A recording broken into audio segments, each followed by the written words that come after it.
I'm very pleased to present here for the first time since the 1950s a remarkable and rare pair of sculptures from the Bamileke chiefdoms in southern Cameroon. The Bamileke have about 40 different chiefdoms, and these pieces were photographed very early on by Raymond Lecoq, who was an officier colonial who loved the culture of the Bamileke, published a book in 1953 called Les Bamiléké, une civilisation africaine. Underline the word civilization.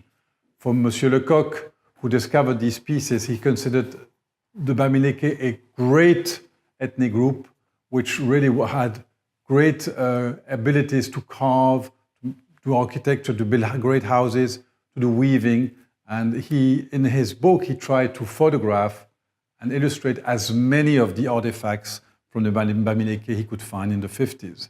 On the cover of his book, you have this statue, which is the male figure, which has disappeared since 1953. It was given to one of his friends and was stayed in the family since 65 years. So we were for the first time able to reunite this couple, the mother, the queen mother, and the chief. The queen mother has this very elegant, thin arms with these scarification marks on the upper body.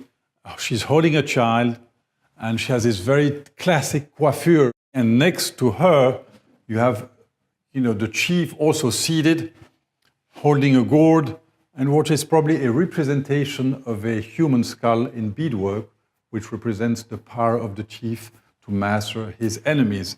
I think the overall dynamism of the sculpture is quite amazing. The expansion of the shoulders, the long arms of the mother and child, and this kind of these puffy cheeks with these strong noses, these flaring nostrils, all these formal characteristics make these two pieces great examples of the art of Cameroon.